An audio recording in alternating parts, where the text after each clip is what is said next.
प्रिय व्यूअर्स, परीक्षा expert official channel के डेली स्टैटिक जीके सीरीज में आपका स्वागत है। इस सीरीज में हम प्रतिदिन आपके लिए UPSC, state PSC, SSC, RRB banking तथा विविध परीक्षाओं से संबंधित 10 प्रश्न व्याख्या सहित लेकर प्रस्तुत होंगे। हम आशा करते हैं कि ये प्रश्न आपकी परीक्षाओं की तैयारी में सहायक सिद्ध होंगे। चलिए शुरू करते हैं पहले क्वेश्चन से। निम्नलिखित में से कौन सा पारिस्थितिकी तंत्र के विषय में सही नहीं है? ऑप्शन नंबर ए, यह कार्यशील इकाई है।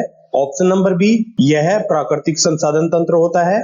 ऑप्शन नंबर सी, इसकी अपनी उत्पादकता होती है। ऑप्शन नंबर डी, यह एक बंद तंत्र होता है। इसका सही आंसर है यह एक बंद तंत्र होता है। चलिए एक्सप्लेनेशन देख लेते हैं। पारिस्थितिकी तंत्र से आशय एक ऐसी प्राकृतिक इकाई से है जिसमें कि एक क्षेत्र विशेष में सभी जीवधारी जैसे कि पौधे, जानवर और अणुजीव आदि शामिल होते हैं। ये जीव प्राथमिक उत्पादक, द्वितीय उत्पादक तथा उपभोक्ता एवं अपघटक के रूप में होते हैं, जो कि अपने अजैव पर्यावरण के साथ अंतरक्रिया करके एक संपूर्ण जैविक इकाई बनाते हैं। पारिस्थितिकी तंत्र एक खुला तंत्र होता है क्योंकि इसमें ऊर्जा और पदार्थों का लगातार निवेश तथा बहिर्गमन होता रहता है। चलिए अगला क्वेश्चन देख लेते हैं। निम्नलिखित में से कौन कृत्रिम पारिस्थितिकी तंत्र है? ऑप्शन नंबर ए, धान के खेत। ऑप्शन नंबर बी, वन। ऑप्शन नंबर सी, झील। ऑप्शन नंबर डी, घास का मैदान। इसका सही आंसर है धान के खेत। चलिए एक्सप्लेनेशन देख लेते हैं। कृत्रिम पारिस्थितिकी तंत्र में बांध, उद्यान, पार्क शामिल है जो मानव द्वारा निर्मित है।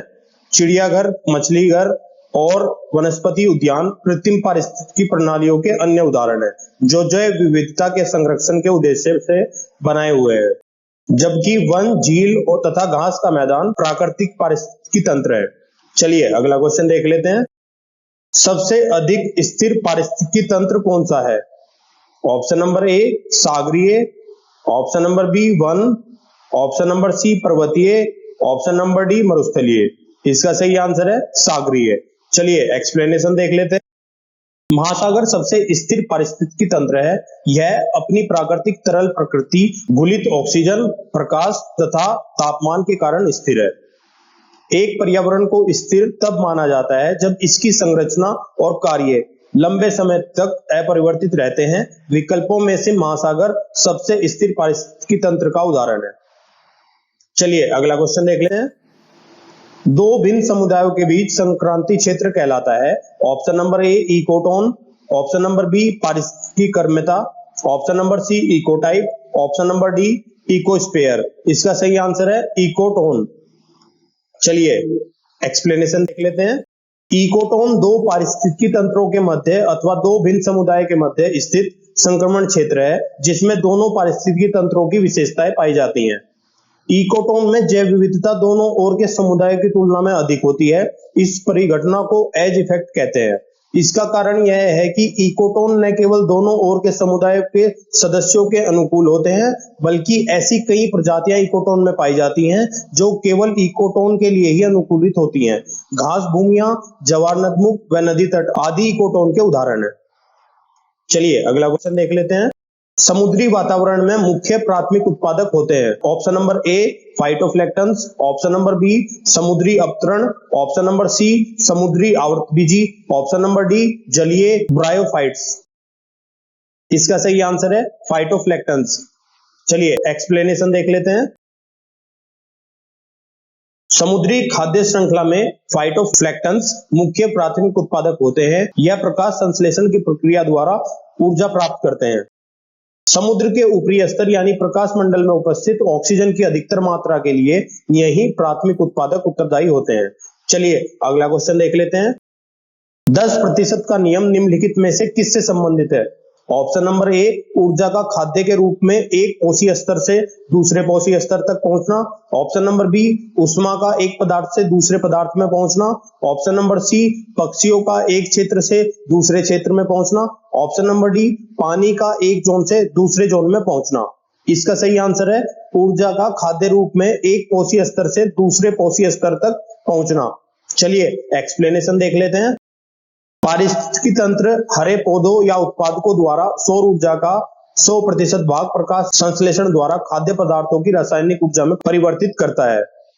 पौधों द्वारा भोज्य पदार्थों के रूप में संचित ऊर्जा का 90% भाग स्वयं की जैविक क्रियाओं और उसके शरीर से बाहर ऊष्मा के रूप में निकल जाता है। शेष 10% भाग संचित भोज्य के रूप में प्राथमिक उपभोक्ता द्वारा ग्रहण कर लिया जाता है। इस प्रकार प्राथमिक उपभोक्ता भी प्राप्त ऊर्जा का 90% खर्च कर देता है, शेष 10% भाग स्थानांतरित करता है। पारितंत्र में यह क्रम चलता रहता है, केवल 10% ऊर्जा ही एक स्तर से दूसरे स्तर में स्थानांतरित होती है। इस नियम को 10% का नियम कहा जाता है। लिंडेमान, जिन्होंने 1942 में 10% का नियम दिया है। चलिए अगला क्वेश्चन लेते हैं। पारिस्थितिकी तंत्र में एक कोशीय स्तर से दूसरे कोशीय स्तर में स्थानांतरण से ऊर्जा की मात्रा ऑप्शन नंबर ए बढ़ती है, ऑप्शन नंबर बी घटती है, ऑप्शन नंबर सी स्थिर रहती है, ऑप्शन नंबर डी बढ़ सकती है, घट सकती है। इसका सही आंसर है घटती है। चलिए एक्सप्लेनेशन देख लेते हैं। ऊर्जा का प्रवाह सदा एक दिशा में ही होता है। आहार श्रृंखला के प्रत्येक कोशीय स्तर पर कुल ऊर्जा के 10% ऊर्जा का स्थानांतरण अगले कोशीय स्तर को हो पाता है। शेष 90% ऊर्जा का प्रयोग विभिन्न प्रकार से हो जाता है। इस प्रकार विभिन्न कोशीय स्तरों में उपलब्ध होने वाली ऊर्जा में उत्तरोत्तर कमी होती जाती है तथा अधिकतम ऊर्जा उत्पादक स्तर पर संचित होती है और इस ऊर्जा में हर कोशीय स्तर पर उत्तरोत्तर कमी आती है। इस तरह ऊर्जा का प्रवाह होता है। चलिए अगला क्वेश्चन देख लेते हैं। निम्नलिखित में से किस पारिस्थितिकी तंत्र के लिए जीव भार का पिरामिड उल्टा बनता है? ऑप्शन नंबर ए वन, ऑप्शन नंबर बी तालाब, ऑप्शन नंबर सी घासीय स्थल, ऑप्शन नंबर डी शुष्क स्थल। इसका सही आंसर है तालाब। चलिए एक्सप्लेनेशन देख लेते हैं। पारिस्थितिकी तंत्र के विभिन्न स्तरों के प्रति इकाई क्षेत्र में उपस्थित जीव भार के रेखा चित्रीय निरूपण को जीव भार का पिरामिड कहते हैं। तालाब पारितंत्र में जैव मात्रा का पिरामिड उल्टा हो जाता है क्योंकि यहाँ निम्न स्तर पर उत्पादकों की संख्या तो अधिक होती है लेकिन उनका आकार कम होने से उनकी सकल जैव मात्रा कम हो जाती है। चलिए अगला क्वेश्चन देख लेते हैं। पारिस्थितिकी स्थायी मितव्ययता है, यह नारा किस आंदोलन से संबंधित है? ऑप्शन नंबर ए अपिको आंदोलन, ऑप्शन नंबर बी नर्मदा बचाओ आंदोलन, ऑप्शन नंबर सी चिपको आंदोलन, ऑप्शन नंबर डी उपयुक्त में से कोई नहीं। इसका सही आंसर है चिपको आंदोलन। चलिए एक्सप्लेनेशन देख लेते हैं। पारिस्थितिकी स्थायी मितव्ययता है, यह नारा चिपको आंदोलन से संबंधित है। यह एक अहिंसक आंदोलन था जो 1973 में उत्तर प्रदेश के चमोली जिले अब उत्तराखंड में शुरू हुआ था। इस आंदोलन का नाम चिपको वृक्षों के आलिंगन के कारण पड़ा क्योंकि आंदोलन के दौरान ग्रामीणों द्वारा पेड़ों को गले लगाया गया तथा वृक्षों को काटने से बचाने के लिए उनके चारों ओर मानवीय घेरा बनाया गया। जंगलों को संरक्षित करने हेतु महिलाओं के सामूहिक एकत्रीकरण के लिए इस आंदोलन को सबसे ज्यादा याद किया जाता है। इसके अलावा इससे समाज में अपनी स्थिति के बारे में उनके दृष्टिकोण में भी बदलाव आया। चलिए अगला क्वेश्चन देख लेते हैं। पारिस्थितिकी संक्रमण अवधारणा का सर्वप्रथम प्रयोग किया गया। ऑप्शन नंबर ए एल्टन द्वारा, ऑप्शन नंबर बी बेनेट द्वारा, ऑप्शन नंबर सी बर्कले द्वारा, ऑप्शन नंबर डी रेंटजेल द्वारा। इसका सही आंसर है बेनेट द्वारा। चलिए एक्सप्लेनेशन देख लेते हैं।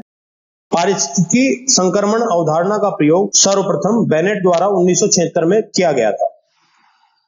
पारिस्थितिकी संक्रमण पारिस्थितिकी में एक तकनीकी शब्द है जो या तो एक संक्रमिका या एक अलग पारिस्थितिकी तंत्र के लिए एक क्रिया को संदर्भित करता है।